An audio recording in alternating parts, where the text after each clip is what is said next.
Queridos, bom dia, boa tarde, boa noite, sejam bem-vindos no nosso canal Minuto Conselhos de Deus. Mais uma lição, terceira lição deste ano de 2026, com um tema maravilhoso na Betel Adulto, que é os discípulos de Cristo. Como viver verdadeiramente sendo um discípulo de Cristo. E voltamos a lembrar o que é um discípulo de Cristo. São todos aqueles que aceitaram Jesus como Senhor e Salvador, aqueles que abriram mão do mundo, deixaram os problemas, os pecados para trás e querem viver uma vida nova, seguindo ao Mestre. A palavra de Deus diz assim, aquele que quer ser meu discípulo, negue-se mesmo, pegue a sua cruz e me siga. Então hoje nós temos uma aula maravilhosa. Eu quero agradecer, olha, teve vários comentários, teve um específico que eu esqueci até o nome da pessoa que comentou, mas que me dá tanta força, queridos, para continuar.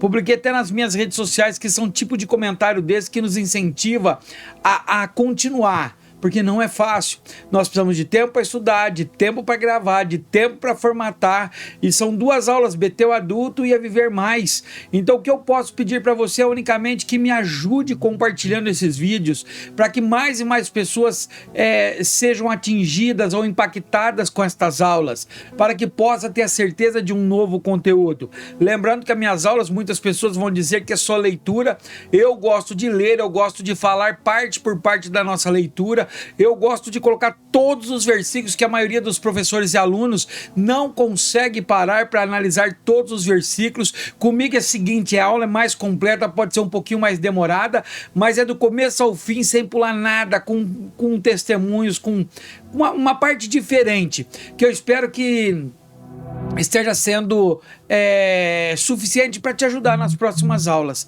Então vamos orar para iniciar a nossa aula de hoje?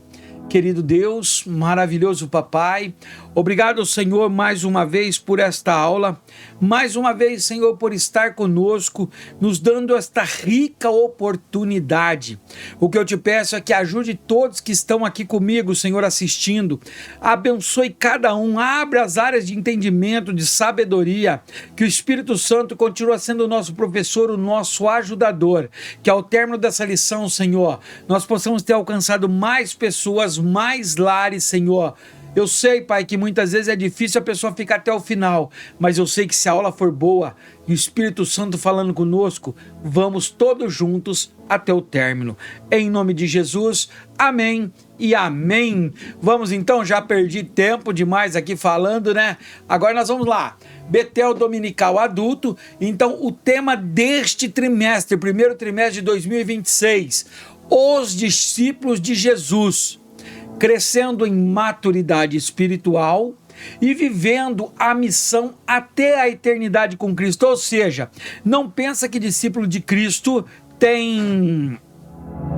vou dizer, que discípulo de Cristo tem férias, que discípulo de Cristo tem aposentadoria. Não, queridos, o texto mesmo diz, é a missão até a eternidade.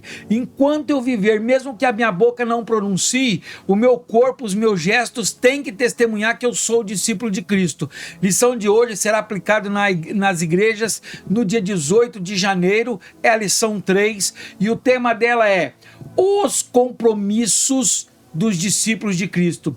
Queridos, a primeira coisa que eu quero chamar a atenção aqui, a atenção de todos nós, que quem segue a Deus tem compromisso.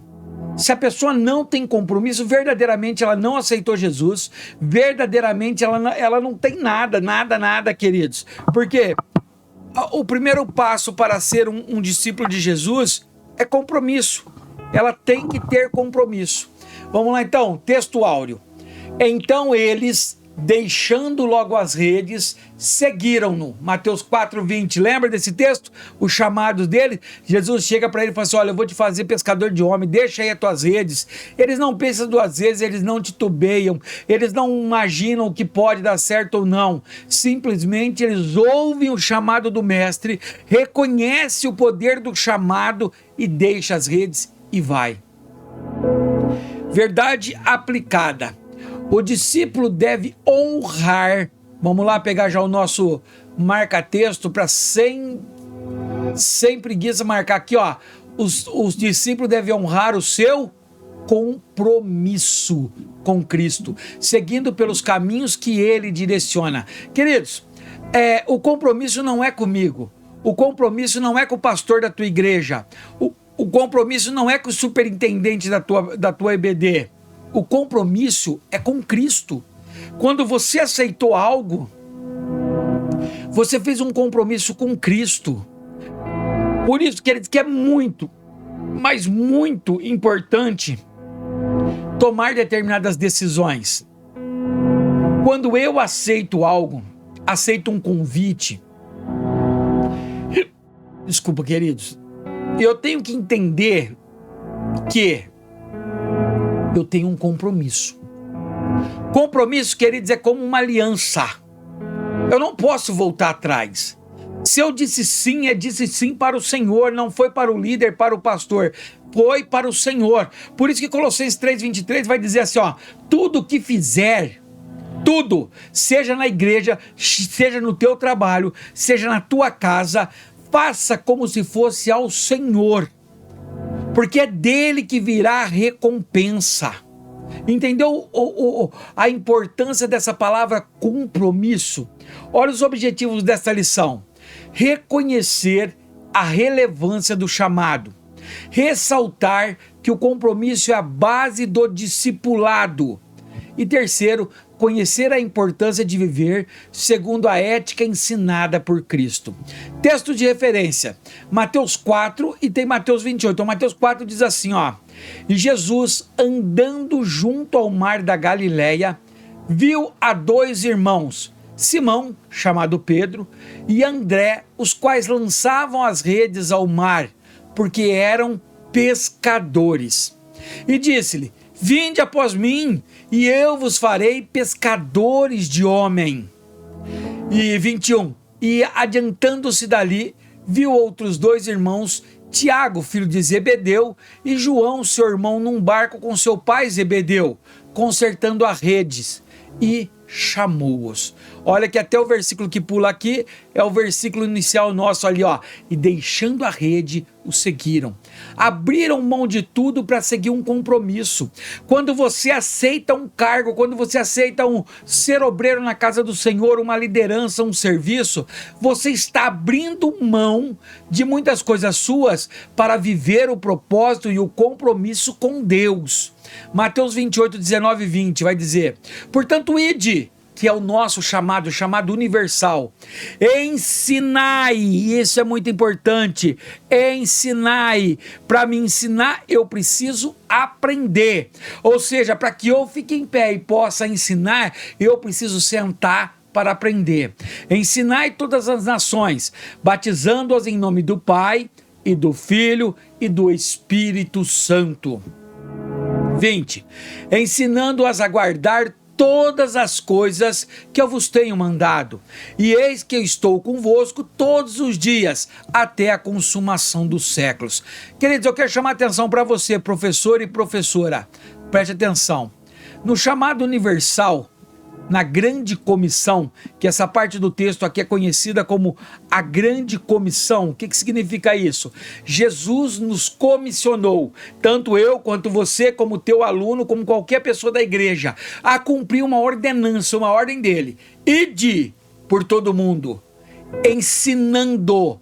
Outra versão, Marco, por exemplo, 16, vai falar pregando, que na verdade não é diferente que ensinar. Mas olha para nós, professores, ensinando, de novo, ensinando. Em dois versículos da grande comissão é dado ênfase em ensinar. Por isso, queridos, não se sinta menor do que qualquer outro pregador ou qualquer outro dom que tenha. Sinta-se honrado, porque o nosso cumprimento está sendo fiel. Estamos tentando ensinar. Por isso que nós não podemos parar de aprender. Como eu disse em outras aulas, faz um mês e pouquinho que eu já estou fazendo a minha segunda pós-graduação na área de religião. A primeira eu fiz em ensino bíblico e agora eu estou fazendo em exposição e ensino da Bíblia. Nós não podemos parar. Eu amo escola bíblica, quem está comigo sabe o tanto que eu sou apaixonado por EBD, por isso que eu faço aqui sem ninguém ter pedido, sem ninguém nada, faço no intuito de que eu aprenda com você e você aprenda comigo. Eu não sou melhor do que ninguém que está aqui tendo aula, mas a minha função, eu estou cumprindo o meu ID, ensinando todas as nações, ensinando a guardar todas as coisas que Jesus disse. Vamos então lá, começando a nossa introdução. Ao atender ao chamado do Senhor, para viver um comprometido com Ele, para viver comprometido de novo com Ele, quando você atendeu o chamado, você passou a dizer para Ele: eis-me aqui. Assumimos os muitos compromissos que atestam a autenticidade dos discípulos de Jesus. Dentre outros, o compromisso com a igreja local, a que você frequenta, com o contínuo cuidado pessoal e com ter a palavra de Deus como regra de fé e conduta. Tais compromissos contribuem para a nossa edificação, o testemunho cristão e a glória de Deus. Então, olha, quando nós assumimos, levantamos a mão e assumimos Cristo como nosso Senhor e Salvador, nós rejeitamos as coisas do mundo para agora viver as coisas de Deus. Dentre de todos os compromissos, nós temos um compromisso maior, que é com a igreja local. Por isso que nós temos que exercer o nosso dom na igreja local. Paulo, uma certa vez, fala assim: olha, de nada vale o dom de línguas estranhas para a igreja se não tiver quem a interprete, porque o dons dados, as ferramentas, é para todos da igreja. A ferramenta de ser professor é um dom de ensino. A Bíblia diz: aquele que ensina, ensine com zelo. Lembra o jargão que eu sempre digo? Não existe mau professor, existe professor despreparado, que não quer se preparar para lecionar. Vamos lá, tópico primeiro: o chamado para o compromisso. Quando atendemos ao chamado do Senhor para ser seus discípulos, contamos com a garantia de seu contínuo cuidado para conosco. 1 Pedro 5,7: lancem sobre ele toda a sua ansiedade, porque ele tem cuidado de vocês. Então, olha, quando nós somos chamados para ser os seus discípulos, e volto a dizer, ninguém foi chamado por Cristo para não ser discípulos.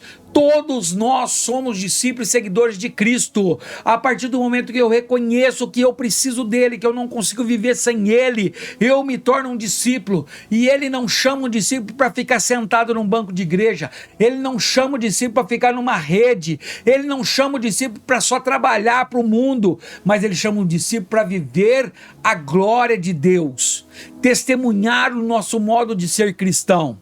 Ele toma conta de toda a criação e dá especial cuidado a quem ama. Olha Salmo 145, 20. O Senhor cuida de todos que o amam, mas a todos os ímpios ele destruirá. Está dizendo assim: você ama Jesus, você ama Deus, a ponto de colocar Deus em primeiro lugar na tua vida. Foi o mandamento. Tem muita gente que diz assim: ah, mas eu não posso amar a Deus mais que minha família. Queridos, está contra. Primeiro mandamento: amai ao Senhor seu Deus de todo o teu coração, de toda a tua alma, de tudo que existe em você. Em primeiro lugar, é primeiro mandamento. E o próximo, amar o outro como a ti mesmo. Se Deus cuida das flores e dos passarinhos, quanto mais cuidará de nós, que assumimos um compromisso com seu filho. Olha, esse texto de Mateus, eu acho que eu não coloquei ele aqui, não coloquei porque ele é grande. Esse texto é lindo, acho que todos conhecem pelo menos um versículo dele aqui, ó. Buscai o reino de Deus e a sua justiça, e todas estas coisas vos serão acrescentadas. Não é todas as demais coisas, não. Todas as coisas que estão dentro desse texto. Por isso, abra a tua Bíblia, leia esse texto, que ele vai dizer que as aves do céu não plantam, mas mesmo assim ele sustenta, que o lírio do campo veste melhor que Salomão, que se ele cuida do lírio do campo, se ele cuida das aves, quanto mais de nós. Leia esse texto, queridos, medite esse texto com teus alunos, faça um devocional com esse texto, você vai amar isso. Diante disso, devemos nos perguntar se estamos determinados a seguir Jesus e aprender com ele. Isso é uma pergunta. Nós temos que perguntar para nós, para você que está aí comigo, para aluno, você que está atendendo aí, ó. Você está preparado para isto? Você quer mesmo, está determinado a seguir Jesus e aprender com Ele? Embora essa não seja uma tarefa fácil, é bem difícil, Jesus prometeu estar conosco todos os dias, Mateus 28:20, e eu estarei sempre com vocês, até o fim dos tempos. Ou seja, quando você acha que está pesado demais o teu fardo, quando você acha que a tua liderança está difícil, que dar aula está difícil, que fazer a obra de Deus está difícil, lembra o que ele disse, que estaria convosco até o final, até a consumação de tudo. Tópico 1.1. O compromisso de carregar a própria cruz. Assumir um compromisso, mais uma vez, com Cristo, requer renúncia e disposição para segui-lo e carregar a própria cruz. Ou seja, você não vai carregar a cruz de Cristo, você vai carregar a sua cruz. E quando Jesus escreveu esse termo, queridos, esse termo foi levado bem a sério, porque carregar a cruz era carregar a cruz para a morte. Você rejeitou a sua própria vida, renunciou aos prazeres da carne e do mundo para estar à disposição de seguir Cristo, carregando a tua cruz. Isso envolve um comprometimento incondicional, sem condições com Cristo, que é crucificar o eu. E qualquer que não levar a sua cruz e não vier após mim, não pode ser o meu discípulo. Aquele, queridos, que estão na igreja, que diz que são seguidores, discípulos de Jesus, mas não se renuncia, mas não crucifica o próprio eu, mas falta de culto por causa de novela, de jogo de futebol, mas deixa o compromisso dele com a igreja para fazer afazeres que você pode fazer em qualquer outro momento. Ele não está crucificando o seu eu.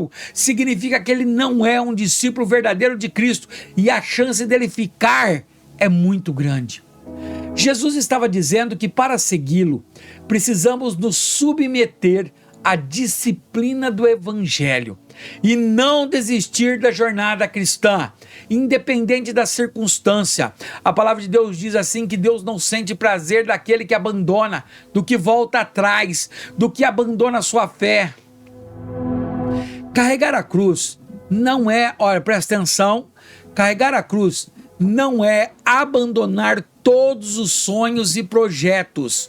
Pensa bem, a seguir a Cristo não é abandonar os teus sonhos, não é jogar fora tudo aquilo que você sempre sonhou e tem no teu coração, mas é submetê-lo ao senhorio de Cristo e assumir as responsabilidades de discípulo, obedecendo às suas ordenanças, com certeza de que já não somos mais nós que vivemos, mas Cristo vive em nós. Gálatas 2:20, fui crucificado com Cristo, todo discípulo, assim já não sou eu quem vive, mas Cristo vive em mim. A vida que agora vivo no corpo, vivo-a pela fé no Filho de Deus, que me amou e se entregou por mim. Ou seja, agora sendo discípulo de Cristo, você não coloca os teus sonhos, você não os lança ele fora, você coloca, submete-se ele a Deus, porque a palavra de Deus em Jeremias vai dizer assim, que os sonhos, os planos de Deus são muito maiores do que os nossos.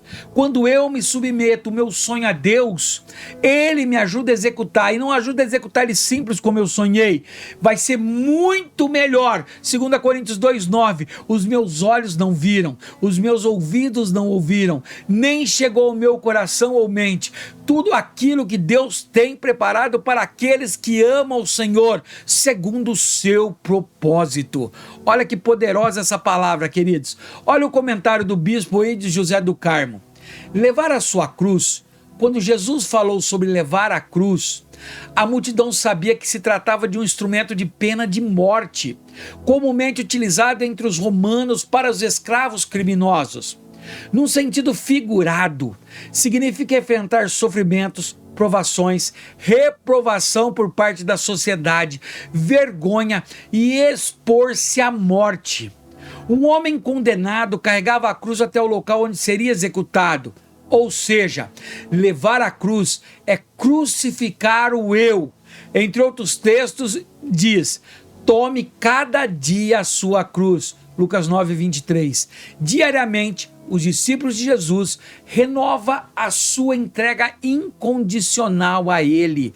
Talvez ontem eu não consegui carregar a minha cruz, eu fui falho, eu fui fraco, mas hoje eu acordo e novamente eu renovo os meus votos, crucificando o meu eu. Hoje eu escolho a cruz, hoje eu escolho Cristo crucificado. Como Ele foi, eu sou crucificado, os desejos dele é maior do que os meus. 1.2. O compromisso de ser verdadeiro. A verdade tem em si uma grandeza espiritual, presente em quem assume o compromisso de refletir o caráter de Cristo no mundo. Filipenses 2,5. Seja a atitude de vocês a mesma de Jesus Cristo. Por isso eu costumo sempre dizer, quando estiver numa encruzilhada, quando não souber que decisão tomar, que caminho tocar, pergunta ao Senhor: o que Jesus faria em meus passos? Você vai entender aquele que morreu na cruz para nos salvar. Isso significa caminhar na luz, sem mentiras ou atitudes obscuras. Levítico 19:11. Não furtem, não mintam, não enganem uns aos outros. A Bíblia não diz que Jesus é uma possível verdade, mas que Ele é a verdade. João 14,6. Jesus respondeu: eu sou o caminho, eu sou a verdade, eu sou a vida, e ninguém vai ao Pai a não ser por mim. Então, queridos, não é pela Maria que você vai ao Pai, não é pelo São João que você vai ao Pai, você só vai ao Pai por Jesus. Ele é o caminho, não existe outro caminho, você não precisa de outro caminho, Ele é o único. Assim, o verdadeiro discípulo de Cristo deve sempre dar testemunho da verdade, seja em sua vida pública ou privada. João 8,32. E conhecerão a verdade, e somente a verdade, que é a palavra, vos libertará. Olha o que o bispo Abner Ferreira diz: Cristo é a verdade. Assim, em tempos de fake news e receios quanto à apreciação da verdade, vale lembrar e reafirmar que nossa única esperança está em Cristo, que é a verdade incondicional. A verdade nos aproxima mais de Cristo, porque nos aproxima mais de nós mesmos. Jesus é a exclusiva verdade, e as verdades que existem só podem brotar da única verdade, que é Cristo. Fora dele, tudo é falso. João 14, versículo 6, que nós lemos: Ele é o caminho, a verdade e a vida. O discípulo de Cristo não pode fazer uso da mentira nem do engano. Por isso que 1 João capítulo 1, versículos 8, 9, vai dizer que quem mente... João 8,44, desculpa, queridos, ele vai dizer assim que o pai da mentira é Satanás. Se você está pronunciando mentiras, o seu pai não é Deus. Me desculpa. 1.3. O compromisso com a obediência. Colocar Jesus em primeiro lugar é uma característica do discípulo, que tem o compromisso de obedecê-lo de todo o coração. 1 Pedro 1:22. Agora que vocês purificaram as suas vidas pela obediência à verdade, visando o amor fraternal e sincero, amem sinceramente uns aos outros de todo o coração. Deus está dizendo assim: olha, não ame com falsidade. Se você ainda não consegue amar aquela pessoa que te prejudicou, ore ao Senhor, porque Ele é Deus do amor e Ele vai iluminar o teu coração. A obediência, portanto, é uma das virtudes da vida cristã e está diretamente relacionada ao amor a Deus e aos seus mandamentos. João 14,15, muito importante esse versículo, que diz assim, ó: se vocês me amam, obedecerão aos meus mandamentos. Então não adianta, queridos, muitos de nós dizemos que ama Jesus, que ama a Deus. Muitas pessoas que estão no mundo dizendo que ele tem Deus e que ele ama a Deus. A Bíblia própria responde: só ama a Deus quem obedece os seus mandamentos. Se você falha em um dos mandamentos, você falhou em todos. E se você falhou nos mandamentos, você falhou no amor de Deus. Você não ama, você se engana, você finge um falso amor. Mas quando eu ando em santidade, quando eu obedeço aos mandamentos do Senhor, a Bíblia diz que nós que andamos, que obedecemos seus mandamentos, de verdade o amamos. Nesse processo, os discípulos conectados a Cristo se distanciam do pecado e se inclinam às virtudes do Espírito, mantendo-se fiéis ao princípio do Evangelho. Olha só, se você, queridos, ainda está com proximidade do pecado, você não tem virtudes do Espírito Santo, você vai ser derrotado. Peça ao Senhor socorro, que Ele te livra de todo mal e você vai conseguir ter a sabedoria de não deixar sua vida próxima ao pecado. Olha o que o bispo Abner Ferreira vai comentar. Opa, peraí que estou atrasado aqui. Ser obediente faz parte do estilo de vida que se requer de todo discípulo de Cristo. Trata-se de um princípio bíblico revelado desde o início da humanidade. É relevante a obediência em nosso relacionamento com Deus e em diferentes níveis de relacionamento interpessoal. Nosso maior exemplo é Jesus Cristo, obediente até a morte. O que eu ensinei? Olha esses dois textos aí, eu peguei só dois para ficar fácil, ó. Filipenses 2:8. E sendo encontrado em forma humana, humilhou-se a si mesmo e foi obediente até a morte, e morte de cruz. A morte mais dolorosa, ele não pulou para trás, ele foi obediente. Hebreus 10:9. Então acrescentou: aqui estou, vim para fazer a tua vontade. Ele cancela primeiro para estabelecer o segundo. Olha só, tópico 1 finalizado. Acabou. Deu para entender essa introdução, tópico 1, o verdadeiro discípulo, a obediência, o comprometimento. Se deu e se você já está convencido que eu mereço um joinha aí, que eu mereço um comentário, que eu mereço uma republicação mandando para algum lugar, é hora. Se você ainda não está convencido, guarda um pouquinho. Vamos para o tópico 2, que eu acredito que até o final do tópico 2, você já estará convencido em me ajudar. Porque quem usa a minha boca é o Espírito Santo de Deus. Tópico 2, o comprometimento com Cristo. O comprometimento do discípulo com o seu Senhor Jesus Cristo se expressa no comprometimento com o desenvolvimento da igreja local, com o contínuo autoexame à luz da palavra e com a ajuda do Espírito Santo e com as escrituras sagradas como regra de fé e conduta. Então, presta atenção aqui comigo. Se você não pertence a uma igreja local, se você faz parte dos desigrejados, queridos, você não está sendo discípulo de Jesus. Você foi chamado para quê? Como que você vai ter um comprometimento se você não tem uma igreja, uma casa, aonde fazer uma reunião com os teus amigos, irmãos, aonde ajudá-los à luz da palavra, a ajuda do Espírito Santo, das Escrituras, como regra e fé. 2.1, comprometimento com a igreja. Que igreja? A igreja local. A igreja com paredes, onde nós temos um compromisso para que o evangelho alcance mais e mais pessoas. Entre os compromissos dos discípulos do Senhor está a igreja. Coluna e firmeza da verdade. 1 Timóteo 3, 14 e 16 diz assim, escrevo-lhes estas coisas, embora espero ir vê-lo em breve. Mas se eu demorar, saiba como as pessoas devem comportar-se na casa de Deus, que é a igreja do Deus vivo, coluna e fundamento da verdade. E aí você pode dizer para mim, não, mas eu sou convencido de que eu não preciso estar na igreja. O texto está dizendo, saiba como devem comportar-se na casa de Deus, que é a igreja do Deus vivo, coluna e fundamento da verdade. A casa de Deus não está falando do teu corpo aqui, queridos. Não há dúvida de que é grande o mistério da piedade. Deus foi manifestado em corpo, justificado no Espírito, visto pelos anjos, pregado entre as nações, crido no mundo e recebido na glória.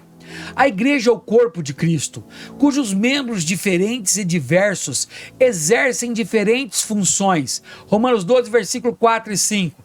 Assim como cada um de nós tem um corpo com muitos membros, e esses membros não exercem todos a mesma função, assim também em Cristo, nós que somos muitos, formamos um corpo, e cada membro está ligado a outro corpo, ou seja, ele está fazendo uma alegoria quanto ao nosso corpo físico com a igreja, ou seja, a minha mão, ela não tem como fazer o serviço do meu pé, os meus olhos não têm como fazer o serviço da minha boca.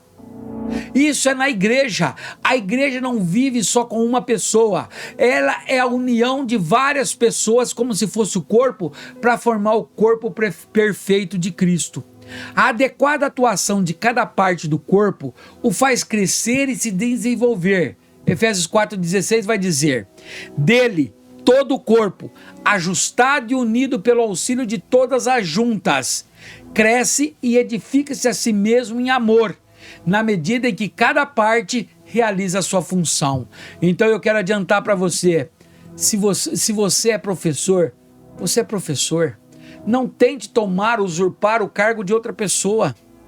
Isso nós temos que entender, queridos. O que está dizendo, e é bem claro aqui, é que dele todo o corpo ajustado e unido auxilia todas as juntas. Ele cresce e edifica, mesmo em amor, assim mesmo, na medida em que cada parte realiza a sua função. A igreja precisa de quem prega, a igreja precisa de quem serve, a igreja precisa de quem ensina, a igreja precisa de quem limpa, de quem canta, e nós temos que entender que quando todo esse corpo está alinhado, ele se torna o corpo perfeito. Paulo, escrevendo aos Coríntios, diz que os membros do corpo de Cristo cuidam uns dos outros. 1 Coríntios 12, 25. A fim de que não haja divisão no corpo, mas sim que todos os membros tenham igual cuidado uns pelos outros. É uma outra ordenança, queridos. O que o apóstolo Paulo está dizendo aqui? Ei, não fica olhando para o teu umbigo, porque tem gente precisando de você na igreja. Seja conselheiro, seja ajudador, seja ombro amigo. É o que Paulo está dizendo aqui. Portanto, aquele que verdadeiramente está comprometido com Cristo, expressa comprometimento com o cuidado, a participação, a cooperação e o sustento da igreja local. Olha o que o pastor Josué Gonçalves de Gouveia vai comentar. O cristão precisa estar comprometido com um grupo específico de discípulos para ser um verdadeiro seguidor de Cristo. Você não é o corpo de Cristo isolado. Você precisa de outros para expressar essa condição. Juntos e não separados, somos o corpo de Cristo. João 13,35. Com isso todos saberão que vocês são meus discípulos, se vocês amarem uns aos outros. Se não amarem, se tiver briga, se tiver contenda, se tiver divisão, não são filhos de Cristo, não amam a Cristo. Existem algumas analogias para o cristão desconectado da igreja. É como um jogador de futebol sem time, um soldado sem tropa, ou um comandante, uma ovelha sem rebanho. Mas o mais incompreensível quadro é de uma criança sem família, pois sem família de Deus, o crente é órfão. Aleluia! Olha o que o Foco na Lição vai dizer. Se Deus cuida das flores e dos passarinhos, quanto mais cuidará de nós que assumimos um compromisso com o seu Filho. É aquele texto lindo que eu pedi para ler, Mateus 6, do 26 ao 34. Tópico 2.2. Comprometido com o autoexame. O que é o autoexame? Sabe quando a mulher vai fazer um autoexame de mama, por exemplo, para procurar no seu seio se ela tem algum nódulo, algum sinal de algum problema? Ela faz um autoexame. Ela não vai pedir para outra pessoa vir colocar a mão no seio dela e fazer exame naquele lugar. Não! Ela faz um autoexame. Então, queridos, quem é comprometido com Cristo, ele não fica julgando o outro discípulo, ele não fica julgando o irmão ou a irmã dele, ele faz um autoexame dele. Será que eu não estou fazendo pior? Será que eu não tenho errado? Será que eu não tenho deixado faltar algo? É um autoexame. O autêntico discípulo de Cristo está em constante vigilância e oração, pois sabe que depende inteiramente da graça e da misericórdia do Senhor. Ele sabe que sem Deus ele é impotente. Olha Lamentações 3:22, graças ao grande amor do Senhor é que não somos consumidos, pois as suas misericórdias são inesgotáveis. Sabe da relevância de estar atento quanto ao seu estado espiritual, para não ter o coração carregado do que desagrada ao Senhor. 1 Coríntios 11:28 vai dizer, examine-se o homem a si mesmo, e então coma do pão e beba do cálice. Texto do Lucas, 1 Coríntios 11:28, o texto da Santa Ceia, né? E Lucas 21:34 vai dizer, tenham cuidado para que os seus corações não fiquem carregados de libertinagem, bebedeiras e ansiedades da vida. E aquele dia venha sobre vocês inesperadamente. Olha que palavra forte, dura. Contudo, devemos estar bem cientes de que até mesmo para praticar o autoexame e cuidar de nós, dependemos da luz da palavra de Deus e da ação do Espírito Santo, pois não somos autossuficientes. Salmo 139, verso 23 e 24 vai dizer assim, sonda-me, ó Deus, e conhece o meu coração. Prova-me e conhece as minhas inquietações. Vê se em minha conduta algo que te ofende e dirige-me pelo caminho eterno. Olha 2 Coríntios 13:5. Examine-se para ver se vocês estão na fé. Provem-se a si mesmos. Não percebam que Cristo Jesus está em vocês, a não ser que tenham sido reprovados. Olha só, cada texto forte. Olha o que o bispo Abner Ferreira vai dizer. A chamada é para examinar a nós mesmos e não aos outros. Deixa eu ver se eu coloquei esse texto aqui. Coloquei, ó. Examine-se o homem a si mesmo, então coma do pão e beba do cálice.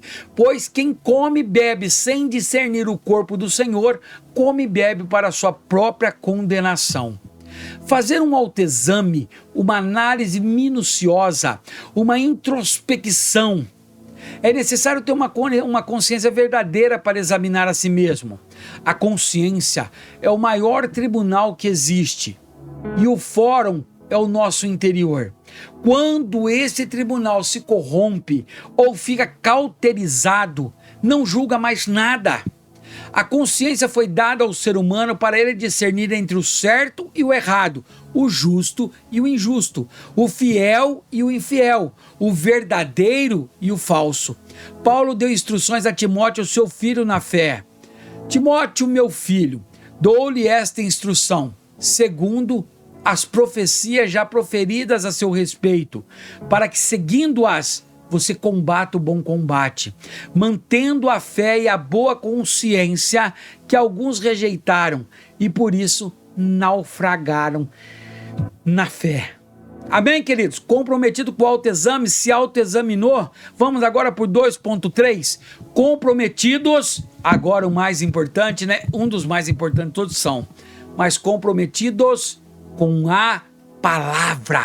Aqui está o segredo. O amor de Deus nos leva ao comprometimento com a sua palavra. O discípulo que constrói uma relação afetiva com o reino está disposto a obedecer a palavra de Deus. João 14, versículo 15. Se vocês me amam, obedecerão aos meus mandamentos e aprender tudo que nela está escrito. Tiago 1:22, sejam praticantes da palavra e não apenas ouvintes, enganando-se a si mesmo. O que é que Tiago está dizendo? Se você só ouve a palavra, se você só ensina, mas você não coloca a palavra em prática, você está enganando não a Cristo, não a quem está ao seu derredor, mas a si mesmo.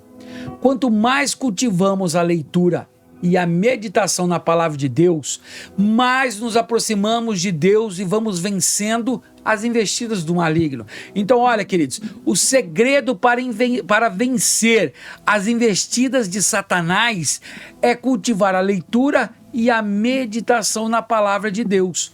Quanto mais eu faço isso, mais íntimo de Deus eu me torno e mais protegido pelo sangue eu sou.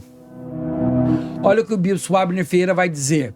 A Bíblia e Cristo são inseparáveis. Do Antigo ao Novo Testamento, ele é o personagem central, cuja missão foi a salvação de toda a humanidade. Cristo é o tema central de toda a Bíblia. O próprio Senhor Jesus afirmou que as Escrituras testificam dele. Felipe disse para Natanael acerca de Cristo, aquele de quem Moisés escreveu na lei e os profetas. João 1,45. Aquele que está em Cristo busca com fé e interesse conhecer mais do Senhor e da sua vontade como revelado nas Escrituras. Olha os textos aqui, ó. Lucas 24:44. E disse-lhes: foi isso que eu lhe falei enquanto ainda estava com vocês. Era necessário que se cumprisse tudo ao meu respeito. Estava escrito na lei de Moisés, nos Salmos e nos profetas. Olha João 5,39. Vocês estudam cuidadosamente as Escrituras, porque pensam que nelas vocês têm a vida eterna, e são as Escrituras que testemunham ao meu respeito. O que eu ensinei no tópico 2? A igreja é o meio pelo qual os discípulos exercem o compromisso de comunicar Jesus Cristo ao mundo. Amém? Tópico 2 terminado e entendido. Deu para ter uma claridade maior nisso? Conseguirem compreender um pouquinho desse tópico 2? Se sim, e agora é hora. Mete o dedão lá. Me dá uma curtida, compartilha, comenta. Eu preciso do teu comentário, me ajuda. Tópico 3 e último. O discípulo de Cristo e agora a ética. O comprometimento com Cristo influencia todas as áreas da vida do discípulo, inclusive moral. Para tanto, num contexto de corrupção, imoralidade, relativismo, hedonismo e tantas outras características, o discípulo de Cristo busca na Bíblia conhecer os princípios que nortearão as suas escolhas, decisões, ações e reações, seu sistema de crença e valores e resultado do comprometimento com Cristo e da consciência de que seu viver deve glorificar a Deus. Essa foi a introdução disso. Agora vamos lá, 3.1. Resplandecendo no mundo, ou seja, sendo a luz no mundo. O apóstolo Paulo, escrevendo aos cristãos de Filipos, diz que eles deveriam ter um comportamento exemplar, mas não somente dentro da igreja, mas também na sociedade em que viviam. Filipenses 2,15. Para que venham a tornar-se puros e irrepreensíveis, filhos de Deus inculpáveis, no meio de uma geração corrompida e depravada, na qual vocês brilham como estrelas no universo. E aí eu venho te perguntar, você tem brilhado na tua igreja? Você tem brilhado na tua sala da EBD? Você tem sido luz de estrela no teu trabalho? Você tem sido luz na tua casa? Se você não tem feito isso, não tem conseguido fazer isso, você não é um discípulo de Cristo. Entenda, queridos, isso é muito importante. Paulo compara a vida dos discípulos de Cristo com a diferença produzida pela luz no ambiente escuro. A ética cristã enfatiza a responsabilidade pessoal e coletiva de agir de forma moral, buscando fazer o bem e não o mal, mesmo em um mundo marcado por desafios. Ou seja, o verdadeiro discípulo de Jesus não busca vingança. O verdadeiro discípulo de Jesus não amaldiçoa ninguém, nem mesmo aquele político que ele odeia. Pelo contrário, ele ora por ele, para que, quem sabe, Deus o converta e torna ele um grande pregador do seu evangelho. Nós vivemos por moral, não somos imorais. Por isso que o crente não deve adulterar, não deve fornicar, não deve fazer as mesmas coisas que o mundo faz e acha normal. Nós não, nós temos ética, moral. É o comportamento daquele que nasceu de novo, considerado luz e sal e testemunha de Jesus Cristo. Para tanto, dependemos da palavra de Deus e da ajuda do Espírito Santo. Sozinho, você não vai conseguir. Com a ajuda de algumas pessoas, você não vai conseguir. A tua ajuda está na palavra e no poder do Espírito Santo. Olha o que o bispo Abner Ferreira comenta: na verdade, precisamos não só nos afastar do mal, mas nos abster de toda aparência do mal. Devemos fugir de tudo que nos envergonha, de tudo que fere a nossa boa conduta cristã, de tudo que impede a nossa comunhão com Deus, do jugo desigual com os ímpios. 2 Coríntios 6,14. Não se põe em jugo desigual com descrentes, pois quem tem em comum a justiça e a maldade, ou a comunhão pode ter a luz com as trevas? Julgo, queridos, para quem mais antigo vai ver que é que nem aquelas cangas que colocam num boi. Então você tinha um carro de boi e colocava um aparelho que ligava um boi no outro. E os dois bois, o cara que ia colocar eles na carroça, ele sabia o comportamento dos dois. Ele não podia colocar um de um lado que corria demais e o outro que era lento demais, porque o jugo desigual quebraria tudo e não funcionaria. Por isso que a palavra de Deus diz que nós não podemos competir com o jugo desigual. Se eu tenho um jugo desigual, queridos, a minha carroça, o meu puxar vai quebrar. Por isso que Paulo alerta: olha, não case-se com mulheres que o teu jugo é diferente, ou seja, que não é do mesmo patamar, da mesma religião, do mesmo lugar. Não dá certo você pegar um evangélico e casar com um bandista, você pegar um evangélico e casar com um espírita. São jugos desiguais. A palavra é bem clara nisso. Isso é moral, é ética. Eu preciso entender isso. Tópico 3.2. O compromisso com o bem. E olha, fazer o bem, queridos, não é somente as pessoas que nós amamos, mas é principalmente as pessoas que nos odeiam. A ética cristã é a ética do amor. O apóstolo João escreveu que conhecemos o amor com que Cristo deu sua vida por nós e nós devemos nos doar ao próximo. 1 João 3,16. Nisto conhecemos o que é amor. Jesus Cristo deu a sua vida por nós e devemos dar a nossa vida por nossos irmãos. E aí?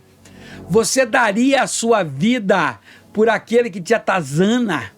Por aquele que fala mal de você nas costas? É o que Jesus está dizendo aqui. Você acha que você era melhor do que Jesus? Você acha que você era melhor do que esses outros povos? Deus deu a vida para a gente sem a gente merecer. E ele diz ainda: nós, presta atenção, e devemos dar a nossa vida pelos nossos irmãos, ou seja, retribuir o que Cristo já fez por nós. Nosso amor deve ser expressado em ações.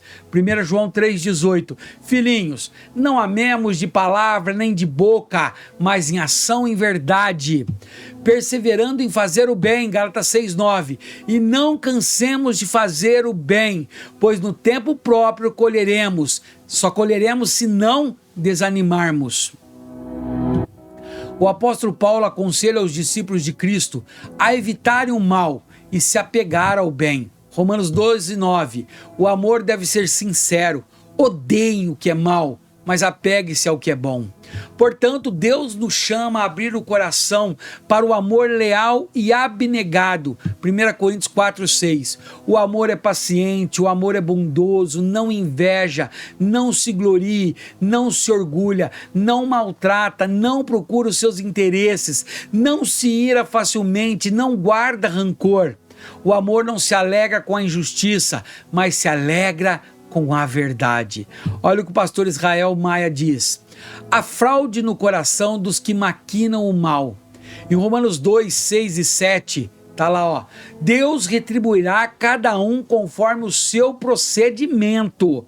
Ele dará vida eterna aos que, persistindo em fazer o bem, buscam a glória, honra e imortalidade. Paulo afirma que todo aquele que perseverar em fazer o bem terá uma resposta, que é a vida eterna. Ele não ensina que basta fazer o bem, mas que também se deve insistir em fazê-lo, porque o segredo está na perseverança, em ser constante no fazer o bem, porque a glória, a honra e a retidão estarão garantidas mediante a perseverança. Tópico último, subtópico, 3.3, a base da ética cristã. A palavra de Deus. Não é possível uma ética cristã sem fundamento bíblico. Para o discípulo de Cristo, os princípios bíblicos antecedem a ética. O salmista declara que a palavra de Deus é luz que ilumina o seu viver e dá sabedoria. Salmo 105 e 130. Salmo 119, versos 105 e 130 vai dizer: a tua palavra é lâmpada que ilumina os meus passos e luz que clareia o meu caminho. A explicação das tuas palavras ilumina e dá discernimento aos inexperientes. Estamos no mundo, mas não somos do mundo. Fazemos parte de diferentes grupos sociais e convivemos com pessoas que ainda não nasceram de novo. Portanto, é preciso constante vigilância, que a palavra de Deus abunde em nosso coração. Orar em todo tempo e sermos guiados pelo Espírito para identificar e aplicar os princípios bíblicos nas diversas situações do nosso dia a dia. Olha o comentário do bispo Abner Ferreira. A Bíblia é um manual de normas, práticas e fé. Normalmente nós a usamos somente como regra de fé e nos esquecemos de que ela é composta de muitas normas, regras, ordenanças, estatutos, mandamentos, leis divinas e orientações. Todas elas precisam ser praticadas, pois a fé precisa das obras para se firmar. Tiago 2,14. De que adianta, meus irmãos, alguém dizer que tem fé, se não tem obras? Acaso a fé pode salvá-lo? Jesus disse que todo aquele que ouve as suas palavras e não as cumpre, não as pratica, será comparado ao homem insensato que edificou a sua casa sobre a areia. Olha lá, mas quem ouve essas minhas palavras e não as pratica é como um insensato que construiu a sua casa sobre a areia. Tópico 3, finalizado, e o que eu ensinei? As doutrinas bíblicas, a Bíblia, orientam a caminhada cristã, cuja vitória está no relacionamento profundo e verdadeiro com Cristo. Conclusão. O compromisso do discípulo de Cristo é uma entrega total e contínua, marcada por obediência à vontade de Deus. Olha porque ela é marcada. Obediência à vontade de Deus, amor ao próximo e viver segundo os ensinamentos de Jesus Cristo. Esse chamado exige renúncia, fidelidade aos princípios cristãos e testemunho da fé em meio aos desafios do mundo. Por fim, o discípulo deve refletir o caráter de Cristo, contribuindo para a expansão do reino de Deus com humildade, coragem e esperança. Amém, queridos. Finalizado mais uma aula, aula terceira. Espero que você tenha aprendido algo, porque olha, na próxima lição, olha a semana que vem o assunto, os discípulos de Cristo e a tentação. Essa será a última aula de janeiro, aula poderosa, aula que olha, vai nos ajudar muito contra a tentação. Espero, queridos, verdadeiramente que você tenha entendido, que tenha sido útil essa aula para você, que você conseguiu junto comigo compreender verdades absolutas do Evangelho, que você possa repassar isso para os teus alunos, para amigos, para a tua família. Eu te peço de todo o coração, se você ficou comigo até este momento, não deixe de me ajudar. Vamos orar para encerrar? Querido e maravilhoso Deus, obrigado, Senhor, mais uma vez por essa aula magnífica. Obrigado, Senhor, por falar conosco em nossos corações. Obrigado por nos instruir, nos ensinar, Espírito Santo, que o Senhor nos prepare para a próxima aula. Dai-nos, Senhor, mais compromisso com a tua palavra. Não existe discípulo de Jesus sem compromisso. Deus, Senhor, graças e paz te damos, meu Deus. Obrigado, Senhor. Fique conosco em nome de Jesus. Amém e amém. Até a próxima aula. Deus te abençoe.